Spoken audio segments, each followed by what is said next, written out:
Hello students, polytechnic Libre learning में आप सभी का स्वागत है। तो डियर स्टूडेंट्स, आज हम बात करने जा रहे हैं कंप्यूटर एडेड डिज़ाइन, जो कि कैड ब्रांच के लिए बीटी यूपी के अकॉर्डिंग मैकेनिकल इंजीनियरिंग 6 सेमेस्टर का एक सब्जेक्ट है। तो इसके सिलेबस पर यदि एक नज़र डालें तो टोटल 4 चैप्टर हैं। सिलेबस के बारे में हम पहले एक वीडियो बना करके चर्चा कर चुके हैं।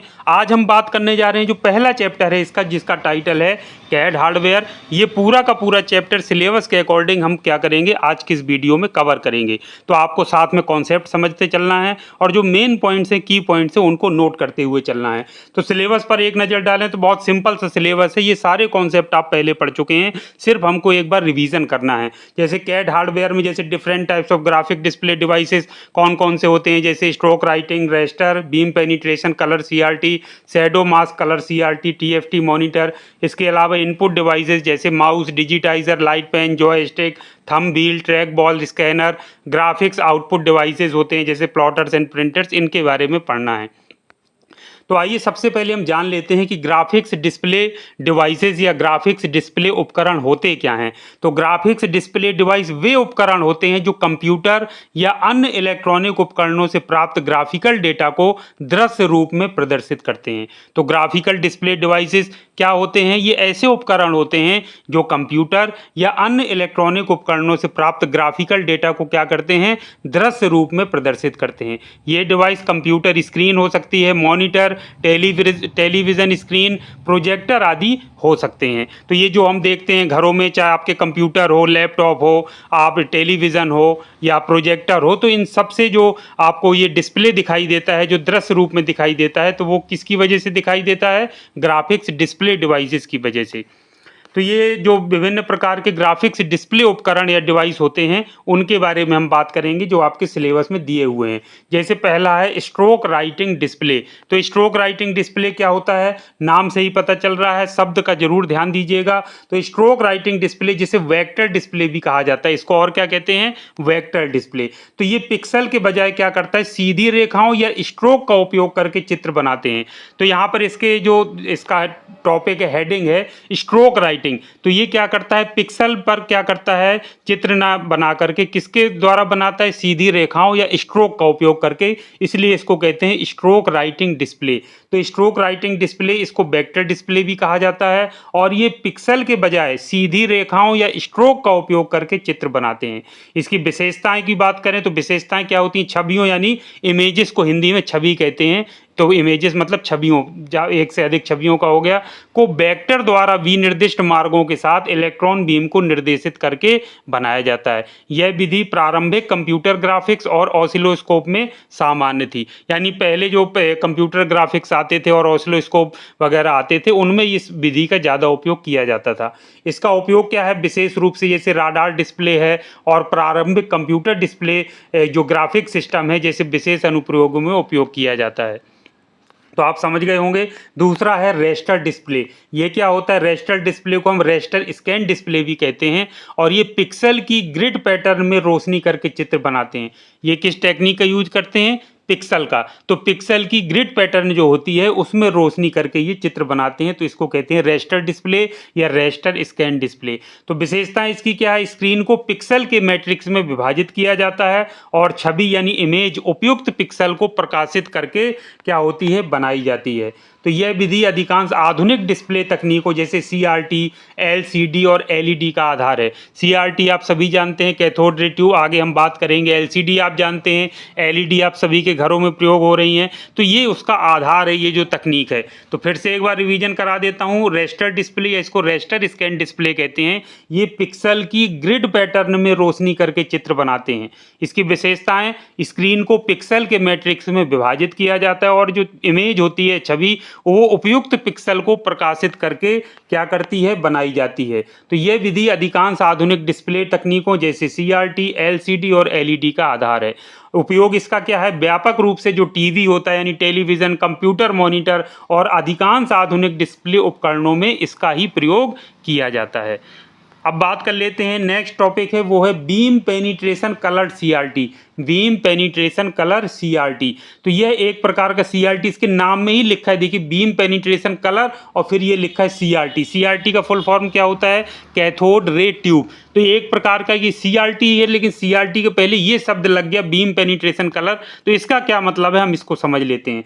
तो ये क्या है, एक प्रकार का CRT इसके शब्द में ही, टॉपिक में ही लिखा है, एक प्रकार का CRT यानी कि कैथोड रे ट्यूब डिस्प्ले है जो विभिन्न फॉस्फोर का उपयोग करता है, जो स्क्रीन में विभिन्न गहराइयों तक पहुंचते हैं ताकि रंग उत्पन्न हो सकें। इसी में देखिए लिखा है beam penetration colour CRT। CRT का मतलब कैथोड रे ट्यूब, तो ये कैथोड रे ट्यूब यानी CRT डिस्प्ले, इतना क्लियर है। कलर देखिए बात है ये रंगों की, रंग उत्पन्न करने के लिए, और ये बीम पेनिट्रेशन यानी बीम को क्या करता है, पेनिट्रेट करता है ताकि कलर उत्पन्न हो सके या रंग उत्पन्न हो सके। तो आधे से ज्यादा तो इसी में हेडिंग में ही समझ में आ गया। तो एक प्रकार का CRT यानी कैथोड रे ट्यूब डिस्प्ले है जो विभिन्न फॉस्फोर का उपयोग करता है, जो स्क्रीन में विभिन्न गहराइयों तक पहुंचते हैं यानी पेनिट्रेट करते हैं, और ताकि रंग उत्पन्न हो सके। अब ये फॉस्फोर क्या होते हैं आगे हम जो नेक्स्ट टॉपिक पढ़ेंगे उसमें हम उसको डिटेल में और जानेंगे। तो इसकी विशेषताएं क्या होती हैं, आमतौर पर कुछ रंगों को प्रदर्शित करने तक ही सीमित होती हैं। इलेक्ट्रॉन बीम की ऊर्जा का स्तर यह निर्धारित करता है कि कौन सा फॉस्फोर उत्तेजित होगा और परिणाम स्वरूप कौन सा रंग प्रदर्शित होगा। उपयोग इसका किया जाता है मुख्य रूप से पुराने सिस्टम और डिस्प्ले में उपयोग किया जाता है जहां सरल रंग प्रदर्शन पर्याप्त होते हैं, मतलब आधुनिक इसमें कम प्रयोग किया जाता है। CRT का वैसे ही आजकल कम यूज होता है, आप भी जानते हैं। तो पुराने सिस्टम जो होते थे और डिस्प्ले डिवाइसेस जो होते थे उनमें इसका जहां सरल रंग प्रदर्शन पर्याप्त होता है वहां पर इसका प्रयोग किया जाता था। अगला है शेडो मास्क कलर CRT। अब ये शेडो मास्क कलर CRT, तो ये भी CRT देखिए लिखा है कैथोड रे ट्यूब यानी इसका डिस्प्ले की जो टेक्निक है वो CRT है, लेकिन जो कलर उत्पन्न करने की तकनीक है कलर देखिए इसमें भी शब्द आए लेकिन शेडो मास्क के द्वारा। अब ये शेडो मास्क क्या होता है इसको हम समझ लेते हैं। वो देखिए ऊपर वाले में क्या था, ये भी देखिए बीम पेनिट्रेशन कलर CRT यानी ये CRT मेथड तो है, यानी CRT ये टेक्निक तो है या डिस्प्ले है, लेकिन इसमें कलर उत्पन्न करने के लिए किसका यूज किया जाता है, बीम पेनिट्रेशन का। और इसमें किसका प्रयोग किया जाता है, शेडो मास्क का। बाकी है ये CRT ही। तो ये शेडो मास्क कलर CRT एक प्रकार का CRT यानी कैथोड रे ट्यूब डिस्प्ले तकनीक है जिसका उपयोग रंगीन मॉनिटर और टेलीविजन में किया जाता है। इसका मुख्य कार्य रंगों को सही ढंग से प्रदर्शित करना होता है। तो शेडो मास्क कलर CRT ने रंगीन डिस्प्ले तकनीक में महत्वपूर्ण भूमिका निभाई है और ये समझने में मदद करता है कि पुराने समय में रंगीन छवियों यानी रंगीन इमेजेस को कैसे प्रदर्शित किया जाता था। अब इसे समझने के लिए हम कुछ बिंदुओं पर ध्यान दे लेते हैं। इस पे वही फॉस्फोर आएगा जिसको आप लोग ध्यान से जरूर देखिएगा। तो संरचना और कार्य की बात करें तो सबसे पहले CRT यानी कैथोड रे ट्यूब की बात कर ले तो इसमें इलेक्ट्रॉन गन होती है जो 3 इलेक्ट्रॉन बीम उत्पन्न करती है, एक एक बीम लाल, हरे और नीले रंग के लिए। उसके बाद शेडो मास्क क्या होता है, शेडो मास्क होता है ये एक पतली धातु की शीट होती है जिसमें बहुत छोटे छिद्र यानी होल होते हैं और इसे स्क्रीन के ठीक पीछे रखा जाता है। इसका कार्य इलेक्ट्रॉन बीम को नियंत्रित करना होता है ताकि वे सही रंग के फॉस्फोर डॉट्स जो स्क्रीन पर होते हैं उनसे टकराए। तो शेडो मास्क जो उसमें हेडिंग में है उसको समझ लीजिए। यह एक पतली धातु की शीट होती है जिसमें बहुत छोटे छिद्र यानी होल्स होते हैं और इसे स्क्रीन के ठीक पीछे रखा जाता है। इसका कार्य इलेक्ट्रॉन बीम को नियंत्रित करना होता है ताकि वे सही रंग के फॉस्फोर डॉट जो कि स्क्रीन पर होते हैं उनसे टकराएं। अब ये फॉस्फोर डॉट्स क्या होते हैं इसको समझ लेते हैं। फॉस्फोर डॉट्स इसकी बात बार बार हो रही है, ऊपर टॉपिक में भी आया था। तो स्क्रीन के अंदरूनी हिस्से पर छोटे छोटे फॉस्फोर डॉट्स होते हैं जो लाल, हरे और नीले रंग के होते हैं। तो जब इलेक्ट्रॉन बीम इन फॉस्फोर डॉट से टकराते हैं तो ये चमकते हैं और विभिन्न रंगों का निर्माण करते हैं। तो ये फॉस्फोर डॉट्स का कॉन्सेप्ट होता है। कार्य प्रणाली, पूरी इसकी वर्किंग या कार्य प्रणाली देखें तो इलेक्ट्रॉन गन सबसे पहले 3 अलग अलग दिशाओं में इलेक्ट्रॉन बीम उत्पन्न करती है। फिर ये बीम शेडो मास्क के छिद्रों से होकर गुजरती है और स्क्रीन पर स्थित फॉस्फोर डॉट से टकराती है। ऊपर जो आपने कॉन्सेप्ट पढ़ा उन सबको मिलाकर के अब इसकी वर्किंग या कार्य प्रणाली समझाई जा रही है। तो इलेक्ट्रॉन गन सबसे पहले 3 अलग अलग दिशाओं में इलेक्ट्रॉन बीम उत्पन्न करती है। फिर ये बीम शेडो मास्क के छिद्रों से गुजरती है और स्क्रीन पर स्थित फॉस्फोर डॉट से टकराती है। शेडो मास्क ये सुनिश्चित करता है कि प्रत्येक इलेक्ट्रॉन बीम केवल अपने संबंधित रंग के फॉस्फोर डॉट से ही टकराएं। ये कौन सुनिश्चित करता है, शेडो मास्क। शेडो मास्क ये सुनिश्चित करता है कि प्रत्येक इलेक्ट्रॉन बीम केवल अपने संबंधित रंग के फॉस्फोर डॉट से ही टकराएं। इस प्रकार जब तीनों रंगों यानी लाल, हरा और नीला के फॉस्फोर डॉट सही मात्रा में चमकते हैं तो वे मिलकर वांछित रंग बनाते हैं, यानी कलर हमको दिखाई देते हैं। इसको उपयोग और लाभ क्या है? उपयोग है इसके शैडो मास्क कलर CRT का उपयोग मुख्य रूप से रंगीन टीवी, कंप्यूटर मॉनिटर और अन्य विजुअल डिस्प्ले उपकरणों में किया जाता था, यानी कि पुरानी तकनीक है, लेकिन इससे हमको ये पूरा एक आइडिया लगता है कि पहले के समय में किस तरीके से कलर इमेजेस या कलर डिस्प्ले जनरेट होते थे। जो कलर टीवी आती थी, कंप्यूटर मॉनिटर आते थे, अन्य विजुअल डिस्प्ले होते थे। इसका लाभ क्या है? ये तकनीक उच्च गुणवत्ता वाले रंगों और विस्तृत छवियों को प्रदर्शित करने में सक्षम है। अब इसके जो लिमिटेशंस, कुछ इसकी सीमाएं भी हैं। एक तो वजन, भाई CRT की वजह से कैथोड रे ट्यूब यूज होता है, तो वजन और आकार, वजन ज़्यादा होता है, आकार में बड़ा होता है। तो shadow mask colour CRT monitor जो होते हैं वो बड़े और भारी होते हैं। ऊर्जा खपत इनमें ज़्यादा होती है, ये मॉनिटर अधिक ऊर्जा का उपभोग करते हैं। तो आधुनिक तकनीक का आगमन, जब LCD और LED जैसी आधुनिक डिस्प्ले तकनीकों के आगमन के कारण इनकी लोकप्रियता में कमी आई है। अब आजकल आप देख रहे हैं LCD या LED ही आदमी इस्तेमाल करता है घरों पे, पावर कंजप्शन उनमें कम होता है, बहुत कॉम्पैक्ट होते हैं, लाइट वेट होते हैं। तो ये सारी जो इसकी सीमाएं यानी लिमिटेशंस थी वो किसके द्वारा दूर कर दी गई? जो LCD और LED तकनीक जो आजकल आ रही है। तो इसकी क्या सीमाएं हैं? वजन और आकार में बड़ा होता है, ऊर्जा खपत ज़्यादा होती है, और LCD और LED जैसी आधुनिक डिस्प्ले तकनीकों के आगमन के कारण इनकी लोकप्रियता भी खत्म जैसी हो गई है या इनकी कमी आई है। अब बात करते हैं वही TFT मॉनिटर क्या होता है। कंप्यूटर में जो मॉनिटर आता है मार्केट में आप लेने जाएं तो कहते हैं ये TFT मॉनिटर है। तो TFT का फुल फॉर्म होता है thin film transistor. TFT thin film transistor, ये देखिए थिन फिल्म ट्रांजिस्टर, ये TFT का फुल फॉर्म है। तो ये TFT मॉनिटर एक प्रकार का LCD यानी लिक्विड क्रिस्टल डिस्प्ले है जो बेहतर छवि गुणवत्ता के लिए थिन फिल्म ट्रांजिस्टर तकनीक का उपयोग करता है। तो ये एक प्रकार का क्या है? LCD यानी लिक्विड क्रिस्टल डिस्प्ले है जो अच्छी इमेजेस की क्वालिटी के लिए, कि अच्छी क्वालिटी की इमेजेस जनरेट हों, ये किस टेक्निक का उपयोग करता है? थिन फिल्म ट्रांजिस्टर तकनीक का उपयोग करता है। तो इसकी विशेषताएं क्या होती हैं? प्रत्येक पिक्सल को 1 से 4 ट्रांजिस्टर द्वारा नियंत्रित किया जाता है जो पारंपरिक LCD की तुलना में तेज छवियों, बेहतर रंग गुणवत्ता और तेज रिफ्रेश दर प्रदान करती हैं। तो ये इसकी विशेषता होती है। तो प्रत्येक पिक्सल को क्या करते हैं? 1 से 4 ट्रांजिस्टर द्वारा नियंत्रित किया जाता है जो पारंपरिक LCD की तुलना में तेज छवियों, बेहतर रंग गुणवत्ता और तेज रिफ्रेश दर प्रदान करता है। उपयोग क्या है? अपनी उत्कृष्ट डिस्प्ले गुणवत्ता और ऊर्जा क्षमता के कारण आधुनिक कंप्यूटर मॉनिटर, टेलीविज़न और मोबाइल उपकरणों में व्यापक रूप से इसका उपयोग किया जाता है। तो अगला जो हमारा टॉपिक है वो है इनपुट उपकरण यानी कि इनपुट डिवाइसेस। हम सभी जानते हैं कंप्यूटर हम सभी यूज करते हैं, तो इनपुट डिवाइसेस के बारे में आपने ज़रूर पढ़ा होगा। चलिए जल्दी से बस रिवीजन कर लेते हैं। तो इनपुट डिवाइसेस मतलब प्रविष्ट करना, जिनके माध्यम से हम डेटा को प्रविष्ट कराते हैं, वो सभी डिवाइसेस या उपकरण इनपुट डिवाइसेस के नाम से जाने जाते हैं।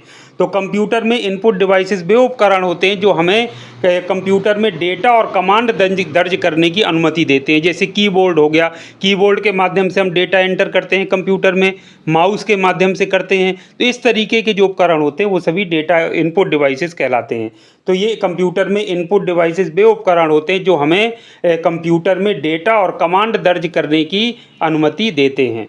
तो इन इनपुट डिवाइसों के माध्यम से हम कंप्यूटर सिस्टम के साथ प्रभावी रूप से इंटरैक्ट कर सकते हैं और विभिन्न प्रकार के डेटा और कमांड को दर्ज कर सकते हैं। तो ये इनपुट डिवाइसेस का काम है। तो इनमें कौन कुछ प्रमुख इनपुट डिवाइसेस हैं जिनके चित्र देखकर ही आप इनको पहचान जाएंगे, तो बहुत शॉर्ट में हम बात करेंगे। बाकी चूंकि आप परिचित हैं इनसे, तो अगर डिटेल में लिखना चाहते हैं तो आप आराम से लिख सकते हैं। पहला है सबसे पहले कीबोर्ड। तो उपयोगकर्ताओं को ये टेक्स्ट हो गया, कमांड हो गया और अन्य डेटा दर्ज करने की अनुमति देता है। कीबोर्ड आप सभी ने देखा होगा, बाकी और विस्तृत रूप से कि कीबोर्ड चित्र के अनुसार दिखाई देता है। इसमें 1 से 9 तक, 0 से लेकर के 9 तक की संख्याएं होती हैं, ABCD पूरी होती हैं, डिफरेंट टाइप्स की फंक्शन की होती हैं। F1 F2 F3 4 होता है, कैप्स लॉक, कंट्रोल फंक्शन और ये स्पेस बार और ये अप डाउन, ये सारे आप आराम से समझा सकते हैं। पूरा 1-1.5 पन्ना भर सकते हैं अगर आप इस पर चाहें तो। दूसरा है आपका माउस है। विभिन्न प्रकार के माउस आप सभी ने देखे होंगे। वायर्ड माउस होते हैं यानी तार वाले माउस, और बिना तार वाले माउस भी आजकल मार्केट में बहुतायत से उपलब्ध हो गए हैं। सेल से चलते हैं, सेल इंसर्ट करते हैं। तो ये माउस का काम क्या होता है? जो कर्सर आपको दिखाई देता है स्क्रीन पर, तो कर्सर को स्क्रीन पर स्थानांतरित करने यानी एक स्थान से दूसरे स्थान तक ले जाने और विभिन्न वस्तुओं का चयन करने के लिए उपयोग किया जाता है। मान लीजिए किसी वस्तु का हमको उसमें चयन करना है, किसी फ़ोल्डर का, किसी डॉक्यूमेंट फ़ाइल का, तो वो माउस के माध्यम से ही हम करते हैं। या कर्सर को एक स्थान से दूसरे स्थान पर हमको ले जाना है तो वो भी माउस के द्वारा किया जाता है। इसमें लेफ़्ट बटन होता है, राइट बटन होता है और कभी-कभी एक स्क्रॉल व्हील होता है जिसकी सहायता से हम स्क्रॉल करते हैं। उसके बाद आता है टच पैड। टच पैड आप सभी जानते हैं, लैपटॉप आपने इस्तेमाल किया ज़रूर होगा, तो इसमें आप लैपटॉप में देखा होगा कि इसमें माउस की ज़रूरत नहीं पड़ती है। इसमें देखिए ये टच पैड लगा हुआ है, तो फिंगर्स की सहायता से हम टच करके और कोई भी चीज़ माउस का कर्सर को एक स्थान से दूसरे स्थान तक ले जा सकते हैं। हम कोई सी भी चीज़ को सिलेक्ट कर सकते हैं, फ़ोल्डर ओपन कर सकते हैं, डबल क्लिक करके राइट और लेफ़्ट वो सब सेलेक्ट कर सकते हैं। तो माउस का जगह वाला जो काम है, जो माउस का काम होता है, वो इस टच पैड की सहायता से किया जा सकता है, जैसे लैपटॉप में हम हमेशा करते हैं। तो ये लैपटॉप पर माउस के विकल्प के रूप में ये उपयोग किया जाता है और उंगलियों के स्पर्श से कर्सर को नियंत्रित करने की ये अनुमति देता है, विभिन्न प्रकार के कार्य करता है। अगला है आपका जॉय स्टिक। अब ये जॉय स्टिक हो सकता है आपने कभी ना कभी ज़रूर देखा होगा, जब बच्चे जो गेम जोन होता है जहाँ गेम खेलते हैं, वीडियो गेम वगैरह, तो वहाँ पर अगर किसी मॉल में आप गए हो तो आपने देखा होगा इसी तरीके की जॉय स्टिक्स इस्तेमाल की जाती, कंट्रोल करने के लिए बच्चे इसको पकड़ के घुमाते हैं, आगे पीछे करते हैं, तो वो पूरा जो गेम खेलने वाला जो काम है या एनिमेशन वाला, वो इसमें जॉय स्टिक का प्रयोग बहुत किया जाता है। एक तरीके का ये जैसे गियर नहीं दिखता है गाड़ियों का, उस तरीके से कुछ देखने में लगता है। तो ये विशेष रूप से गेमिंग यानी गेम खेलने के लिए और सिमुलेशन एक्टिव एप्लीकेशन में उपयोग किया जाता है। ये दिशा और गति को नियंत्रित करने के लिए उपयोग होता है।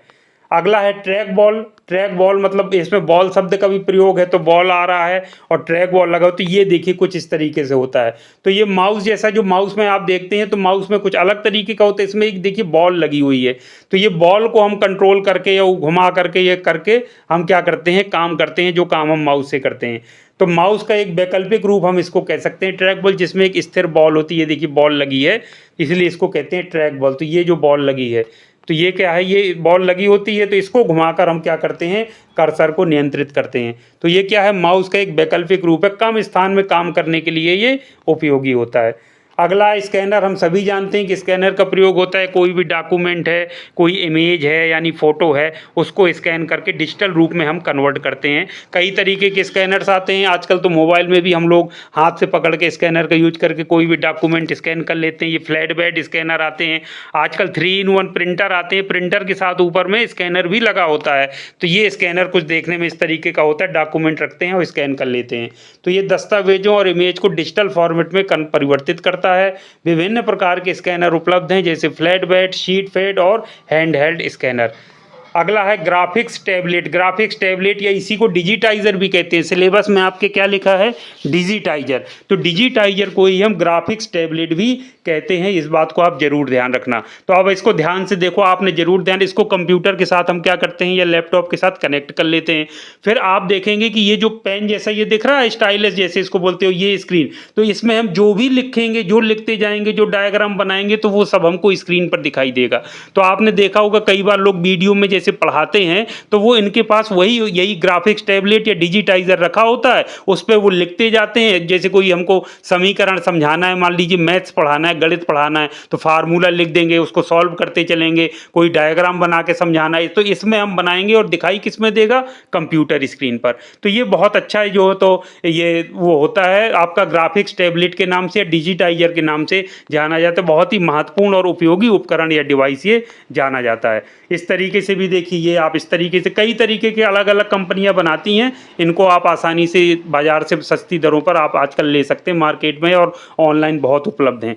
तो ये डिजिटल ड्राइंग और पेंटिंग के लिए उपयोग किया जाता है। आप पेंटिंग कर लीजिए, डिजिटल ड्राइंग कर लीजिए, इमेज से कुछ समझा लीजिए, टेक्स्ट लिख दीजिए। तो एक उपकरण जो इमेजेस, ड्राइंग और हस्तलिखित टेक्स्ट को डिजिटल फॉर्म में परिवर्तित करता है। आप उसमें जो कुछ भी लिखेंगे, वो पेन जैसा जो स्टाइलिश दिख रहा है, आप लिखते चलिए, बनाते चलिए, सब कुछ आपका डिजिटल उसमें कन्वर्ट हो जाएगा। तो डिजिटाइजर भी इसको कहते हैं, और स्क्रीन पर वो कंप्यूटर की या लैपटॉप की दिखने लगेगा। इसकी विशेषताएं क्या, इसमें एक टैबलेट होता है, वो टैबलेट जैसा दिख रहा है, और एक स्टाइल स्टाइलस होता है, जो पेन जिसको उसको स्टाइलिस कहते हैं, जिससे ड्राइंग या लिखावट को सीधे कंप्यूटर में इनपुट किया जाता है। और उपयोग कहाँ है? ग्राफिक्स डिजाइन में, इंजीनियरिंग ड्राइंग में और एनिमेशन में इसका प्रयोग किया जाता है। एक स्टाइलिस का उपयोग करके स्क्रीन पर चित्रण किया जाता है। तो ये स्टाइलिस जो आपको दिख रहा है ना, जो पेन को कह रहे हैं, पेन जैसा जो दिख रहा है, ये और ये यहाँ पर आप चाहे जो कुछ कर लीजिए चित्रण, वो सीधे आपको डिजिटली स्क्रीन पर दिखाई देने लगेगा। अब बात आती है टच स्क्रीन की। इसके बारे में तो कुछ बताने की ज़रूरत ही नहीं, नाम से ही पता चल रहा है कि स्क्रीन में टच करके हम सभी तरीके के कंट्रोल्स कर सकते हैं। जो कि आपके पास जो मोबाइल हैं सब आजकल टच स्क्रीन वाले आ रहे हैं, सब कुछ आप टच करके ही कर रहे हैं। अब बटन वाला सिस्टम तो बहुत पहले ख़त्म हो चुका है, तो इसी को टच स्क्रीन कहते हैं। टच स्क्रीन वाले मोबाइल आते हैं, टच स्क्रीन वाले टैबलेट आते हैं, लैपटॉप भी आजकल टच स्क्रीन वाले आ रहे हैं। आप बटन के साथ साथ में स्क्रीन को टच करके आप सारा कंट्रोल कर सकते हैं, तो इसको टच स्क्रीन टेक्नोलॉजी कहते हैं। और आप सभी जानते हैं क्योंकि आप इसको इस्तेमाल कर रहे हैं अपने मोबाइल फ़ोन के रूप में। तो उपयोगकर्ताओं को स्क्रीन पर सीधे स्पर्श करके इनपुट दर्ज करने की अनुमति होती है। स्मार्टफोन हो गए, टैबलेट हो गए, कुछ कंप्यूटर मॉनिटर में और ये जो लैपटॉप होते हैं उनमें भी ये प्रयोग होती है टेक्नोलॉजी, और लोग इसका बहुत बढ़िया इस्तेमाल करते हैं। बायोमेट्रिक डिवाइस बहुत कॉमन चीज़ है आजकल, तो पॉलीटेक्निक संस्थाओं में भी बायोमेट्रिक डिवाइस लग गई है। आप लोग अपना इनपुट देते हैं, अपनी रेटिना का भी स्कैन कर सकते हैं, फेस का कर सकते हैं, और या फिर अंगूठा या हम अपनी विभिन्न उंगलियां लगा करके अपना इनपुट दर्ज करते हैं। और या फिर आधार वगैरह में आपने कराया होगा सबने, तो सभी ने अपनी जो फिंगर्स हैं वो दर्ज कराई होंगी, तो ये वही होता है और सभी आप पहचानते हैं। तो ये उपयोगकर्ताओं की पहचान के लिए फिंगरप्रिंट स्कैनर, फेस रिकॉग्निशन यानी वो चेहरे को पहचानने वाला, और आइरिस स्कैनर का उपयोग करता है। लाइट पेन क्या होता है? ये देखिए, एक हाथ में पकड़े जाने वाला इनपुट उपकरण जो स्क्रीन पर वस्तुओं को चुनने या फिर रेखाचित्र बनाने के लिए उपयोग होता है। इसकी विशेषताएं क्या होती है? स्क्रीन की सतह पर सीधे इंगित कर सकते हैं इससे, और ड्राइंग करने की अनुमति कुछ इस तरीके की पेन की तरह होता है, इसलिए इसको लाइट पेन कहते हैं। उपयोग क्या है? कंप्यूटर एडेड डिजाइन या कैड और ग्राफिक्स अनुप्रयोगों में इसका बहुतायत से प्रयोग किया जाता है। अगला है थंब व्हील। नाम से थंब माने तो होता है अंगूठा, व्हील माने होता है पहिया। तो आपने पहले रेडियो जैसे देखे होंगे, तो रेडियो नहीं सेट करते हैं, घुमाते हैं, ट्यून बैठ जाए तो स्टेशन पकड़ ले आने लगे। कई तरीके के आजकल इलेक्ट्रॉनिक्स उपकरण होते हैं घरों में, उनमें इस्तेमाल किया जाता है। कई सारे लैब में उपकरण होते हैं, उनमें ये बटन लगा दिखा होगा आपने, बटन घुमा करके हम सेटिंग करते हैं या कम ज़्यादा करते हैं। तो ये इसी को कहते हैं थंब व्हील, यानी पकड़ के हम अंगूठे की सहायता से इस पहिए को घुमाते हैं, इसलिए इसका नाम पड़ गया थंब व्हील। तो ये थंब व्हील क्या, एक छोटे पहिए की तरह का इनपुट उपकरण है जिसे अंगूठे से घुमाया जाता है। विशेषताएं क्या है? बारीक नियंत्रण के लिए उपयोग होता है, जैसे कि सूची या मीनू में स्क्रॉल करना। मतलब कोई नंबरिंग बनी है, जैसे हमको किसी का वॉल्यूम बढ़ाना है तो हम घुमा करके नंबरिंग उसमें रहती है, 10 से 20 कर दिया, 50 कर दिया, 60 कर दिया, या कम करना है तो कम कर दिया। तो उसको स्क्रॉल या घुमाने के लिए, उसको सेट करने के लिए हम इसका प्रयोग करते हैं। उपयोग विशेष उपकरणों और पैनल नियंत्रण में इसका उपयोग किया जाता है। ग्राफिक आउटपुट डिवाइसेस क्या होते हैं? ग्राफिक्स आउटपुट उपकरण। तो ग्राफिक्स जैसा कि नाम से पता चल रहा, आउटपुट मतलब जैसे प्रिंटर हो गया, जिससे प्रिंट आउट निकालते हैं, या फिर आपका जो प्लॉटर हो गया, तो ये सब ग्राफिक्स आउटपुट उपकरणों में आते हैं। तो ग्राफिक्स आउटपुट डिवाइस वे उपकरण होते हैं जो कंप्यूटर से प्राप्त ग्राफिकल डेटा को दृश्य रूप में प्रदर्शित करते हैं। इन उपकरणों का उपयोग चित्र, टेक्स्ट, वीडियो और अन्य ग्राफिकल जानकारी को प्रदर्शित करने के लिए किया जाता है। यहाँ कुछ प्रमुख ग्राफिक्स आउटपुट डिवाइसों की सूची दी गई है। तो पहला है प्लॉटर, दूसरा प्रिंटर, यही आपके सिलेबस में लिखे हैं, तो इन्हीं दोनों की हम चर्चा कर लेते हैं। प्लॉटर आप सभी ने इस तरीके का शायद कहीं देखा हो, वैसे हमारे यहाँ संस्था में लैब में भी रखा है। आपने कहीं किसी जो प्रिंटिंग प्रेस होती हैं वहाँ पर भी रखे होते हैं। आपने कहीं अगर ध्यान से देखा हो इस तरीके का, या इस तरीके का आपने देखा हुआ हो, बड़े बड़े बैनर्स को प्लॉट करने के लिए, कुछ लिखने के लिए, इनको बहुत बड़े बड़े जो बनाते हैं फ्लैक्सी बैनर्स वगैरह, वहाँ पर भी इसका प्रयोग किया जाता है।